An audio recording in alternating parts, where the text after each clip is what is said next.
बिस्मिल्लाहिर्रहमानिर्रहीम। नाज़रीन, आपका मेज़बान सैयद दानियाल एक बार फिर आपकी खिदमत में हाजिर है। नाज़रीन, आज मैं एक ऐसे केस के साथ आपके सामने हाजिर हुआ हूँ। कुरंगी के ये रिहायशी हैं, 3 इनके मासूम बच्चे हैं। इन्होंने जो है फैमिलीज ने जो है घर किराए पे दिया था और जो है इनके वालिद साहब जो हैं बच्चों के वो रिक्शा ड्राइवर हैं। इन्होंने जो किराए पे घर दिया था उसको जो है उन्होंने जो है वो कब्जा मारा। उसके बाद जो है आज ये फुटपाथ रोडों पे सो रहे हैं। आइए इनसे बात करते हैं कि मामला हुआ क्या है। बाजी बताइएगा, क्या वाकया हुआ, क्या मसला हुआ, आप जो रोडों पे सोने में मजबूर हुए हैं, क्या हुआ वाकया, पूरा वाकया बताएं। तो हम लोगों ने अपना घर किराए पे दिया हुआ था। उनको हम लोगों ने इनको एडवांस वगैरह सब कुछ वापसी दे दिया था, लेकिन वो हमें पूरे 9 महीने से हमें तंग परेशान कर रहे थे। अब जिस दिन वो कह रहे हैं हमें चलो तुमने एडवांस नहीं दिया, हमने बोला चलो हम आपको कुरान पे रख के, आप एडवांस नहीं मांग रहे, हम कुरान पे रख के आपको 30,000 रुपये मस्जिद में दे देंगे, ठीक है। तो वो कहने लगे ठीक है। उस दिन मेरे शोर बाहर रिक्शा धो रहे थे, साफ़ कर रहे थे, तो ये लोग आए, आके मेरे शोर को मारने लग गए। तो बच्चों ने मेरे शोर मचा दिया, कह रहे मम्मा पापा को ये लोग मार रहे हैं। तो मैं भी बाहर गई, मैं बाहर निकल के मैंने अपने शोहर को अंदर करा। मैंने बोला छोड़ो, जब इसको बोला अपने बहनों को बुलाए, हम कुरान पे रख के आपको 30,000 दे देंगे, कोई बड़ी रकम नहीं है। कुरान पे तो बंदा लाख रुपए भी मांगे सर, आपको पता है हम दे देंगे, कुरान से बढ़ के कुछ नहीं है। लेकिन मैंने अपने शोहर को अंदर करा, उन्होंने घर में आके दोनों भाई दरवाजे तोड़ के अंदर घुसे, अंदर घुस के डंडे मारे, बच्ची को मारा, मेरे असला पिस्टल का दस्ता मारा दिमाग पर, मेरे शोहर को मारा, बच्ची के मारा। बच्ची को भी अभी तक सुनाई नहीं दे रहा मेरे, बिल्कुल भी। छोटी बच्ची को सुनाई दे रहा है? छोटी बच्ची के साथ भी ज्यादती जो है मारा गया उसको? डंडा लगा था इसके। अच्छा। मेरी बड़ी बेटी के डंडा लगा था, उसको अभी सुनाई नहीं दे रहा अभी तक। कान में पता नहीं जख्म बन गया, क्या बन गया। हम लोग थाने भी जा के तंग आ गए, करा आयो बात जाओ तो आयो गालियाँ बकता है, ज़बरदस्ती हमसे कह रहा है साइन करो। साइन हमने नहीं करे, ज़बरदस्ती असले के ज़ोर पे उसने सिर्फ अंगूठा लगवाया था मेरे से, अंगूठा लगाया था मैंने। साइन तो आपको पता है मैंने वैसे करे, उर्दू में कोई भी कर देगा। तो उन लोगों ने करके कह रहे नहीं राज़ीनामा करो, नहीं तो केस वापसी। हम राज़ीनामा किस बुनियाद पे कर रहे हैं? इस कदर हम कर्जदार हो चुके हैं सर, किराए पे हमारा घर जाने नहीं दे रहे। जिनसे हमने एडवांस लिए वो भी हमें 40,000 रुपये एडवांस के मांग रहे हैं। मैं तो ज़ारे दे रहे, 2 महीने हो गए आज, 2 महीने से हम रोडों पे सो रहे हैं। घर पे निकलो तो बच्चों को तंग करते हैं, अपनी माँ से बोलो केस वापसी लो, नहीं तो हम मार देंगे आपको। हमें पीपल्स पार्टी वालों ने 15 दिन हो गए आज, तकरीबन 15-20 दिन उन्होंने हमारा। अच्छा ये बताएं मुझे, आपके कौन लोग हैं जिन्होंने घर पे कब्जा किया है? ये हमारे बराबर में रहते हैं, सुहेल और आसिफ। सुहेल का उन लोगों ने FIR में नाम डाला, जिसने डंडे मारे थे मेरे। कौन है ये सुहेल, वैसे क्या करता है? ये जाली पासपोर्टों का काम करता था और ये कब्जा ग्रुप है, घर बार यानी कि कब्जो करते हैं ये लोग, इसका काम करते हैं। आप पे जो तशद्दुद किया गया है तो आपने MLO करवाया अपना? जी सर, MLO करवाया है, सब कुछ करवाया है, हर चीज़ करवाई है, लेकिन उसके बावजूद भी यानी कि कुछ हो नहीं रहा। अभी वकील भी यकीन माने 7,000 रुपये हमसे ले चुकी है, वकील भी हमने करा है, लेकिन कोई फ़ायदा नहीं हो रहा। वो भी हमें पेशी पे बुलाती है, आज भी हमारी पेशी थी, हम आए, उसने डेट ले ली, 19 तारीख को आए हैं आप। कितने बच्चे हैं आपके? मेरे 3 बेटियां हैं सर, कोई बेटा नहीं है, अल्लाह का शुक्र, 3 बेटियां मेरे बेटों के बराबर हैं।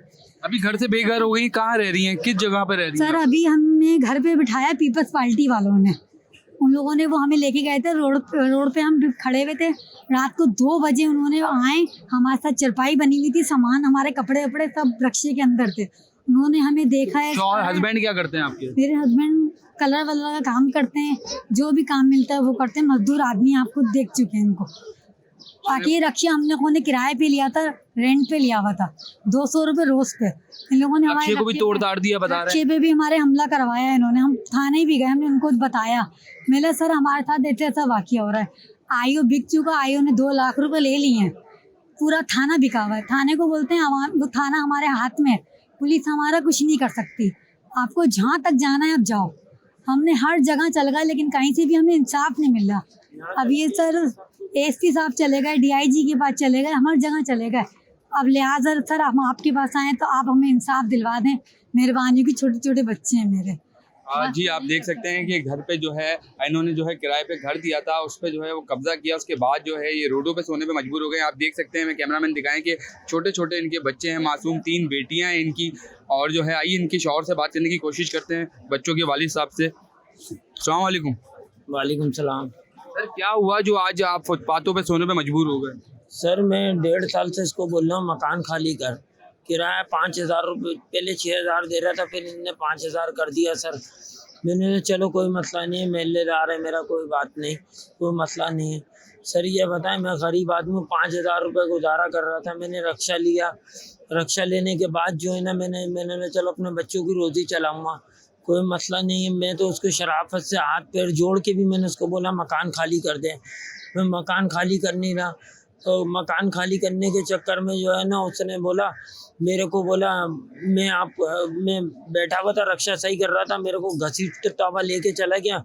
मेरी वाइफ ने मुझे अंदर कर दिया, घर के अंदर करा। तो जो है ना उन्होंने थोड़ी देर में अपने भाई को बुलाया, आसिफ को, जो मुत्तहिदा कौमी मूवमेंट लंदन का जो है कारकुन है जो है, उसको बुलाया। उसने पिस्टल निकाली, मेरी वाइफ के सर पे मारी, दस्ता मारा और डंडे मारे। मेरी बच्ची को अभी 2 महीने से सुनाई भी नहीं दे रहा। हमारी एमएलए की रिपोर्ट भी आईओ ने छीन ली है। आईओ हमसे गालियां बकता है गंदी गंदी मेरी वाइफ को, मुझे। हम उससे पूछते हैं क्या केस का हुआ, तो बोलता है यहाँ से गरक हो जाओ आप, तुम्हारी बीवी, और तुम क्या करोगे, मैं तुम्हें बाद में देखूँगा। सारा उसने वीडियो बनाई, हमारी खून लगा हुआ था छड़ी पे मेरी वाइफ का। मेरी वाइफ को एमएलए कराया, सब कुछ कराया मैंने, मगर कोई इंसाफ नहीं मिला मेरे को। मैं एसपी ऑफिस गया, एसपी ऑफिस वालों ने भी कुछ नहीं करा। उन्होंने बोला गिरफ्तारी डालो इसकी, गिरफ्तारी आईओ ने नहीं डाली इसकी, 1 मिनट भी इसको बंद नहीं करा। जब एफआईआर कट जाती है सर तो बंदा बंद होता है ना जेल में, फिर केस चलता है। अब ये बताएं, मेरा रक्षा भी गिरवी पड़ा हुआ है, मैंने किसी से 40,000 रुपये एडवांस के लिए थे। अब ये बताएं, मैं 40,000 रुपये एडवांस के कहाँ से दूंगा, मैं थोड़े थोड़े ही दे सकता हूँ ना। 1,500 हर महीने 5,000 रुपये ले रहे, मेरा घर किराए पे नहीं देने दे रहे। मेरी बीवी को आते जाते गालियाँ बकना, बच्चों को धमकाना, बच्चों को बोल रहे हैं ये केस वापसी लो, नहीं तो तुम्हारे माँ बापों को हम कत्ल कर देंगे। मैं हर चीज़ लेने के लिए वापसी हूँ, मगर हमें इंसाफ तो मिले ना। तो ये बताएं, आप अभी फुटपाथों पे ज़िंदगी गुजार रहे हैं, कैसे जो है रोडों पे ज़िंदगी गुजार रहे हैं? मैंने 1.5 महीने रोडों पे रहा हूँ, मैं 1.5 महीने से सो रहा था। मेरे को रक्षे में देखा भी, आज चैनल वाले भी, उन्होंने भी देखा, सबने देखा, मगर मेरी किसी ने नहीं चलाई वीडियो। मैं आपका मेहरबानी कह रहा हूँ, ये मेरे को इंसाफ दिलवाएं। नहीं दिलवाएंगे इंसाफ, अल्लाह के तो आगे इंसाफ होगा, नहीं तो मेरी बीवी ने, मेरे बच्चों ने ठान लिया है हम कहीं और चले जाएंगे। क्या करें, हम बहुत परेशान हैं। वो आते जाते तंग करता है, मेरी बीवियों को गाली बकता है। हम लड़ना नहीं चाह रहे केस, हम खुद गरीब आदमी हैं, अब कैसे करेंगे। एसपी ने हमें बुलाया था, उन्होंने बुलाया था, मगर हमारा कोई सुनवाई नहीं हुई, कुछ भी नहीं हुई। यहाँ तक डीआईजी को मैंने दरख्वास्त दी, कोई सुनवाई नहीं हो रही है। सब आईओ को बचाने के चक्कर में जो है ना, जब हमें कह रहे हैं थाना पूरा मिला हुआ है, वो ये बोलता है पुलिस मेरी जेब में, पैसा मेरे पास है, तुझे तो मैं बताऊंगा, तेरी बीवी को बताऊंगा। अब दोबारा अब ये केस वापसी लेते हो या नहीं लेते, केस वापसी ले लोगे तो मैं आपको कुछ नहीं कहूँगा, केस वापसी नहीं लिया तो हम आपको कत्ल करवाएंगे किसी और से। मेरा रक्षा भी तोड़ दिया, सब कुछ तोड़ दिया। पीपल्स पार्टी के शकील भाई होते हैं वहाँ के इलाके के। अच्छा, ये बताएं, क्या कहना चाहेंगे हुकूमत से और जो है कानून नाफिज करने वाले इदारों से, क्या कहना चाहेंगे? क्या मेरा तो यही अपील है हुकूमत से, मेरे को इंसाफ दिला दें। वो जेल में बंद करो, आप कहीं पे भी करो, कैसे भी करें, मेरे को इंसाफ दिला दें, नहीं तो मैं इनको ले आके कोई जहर वहर खिला दूंगा, मैं भी खा लूँगा खुद, वो सुकून हो जाएगा। जब हुकूमत आएगी, जब कोई बड़ा कदम उठा लूँगा तो मैं, इससे पहले ये हुकूमत ये मेरा वज़ीर दाखिला से इनसे मेरा मुतालबा है, ये मेरी सुनाई करें।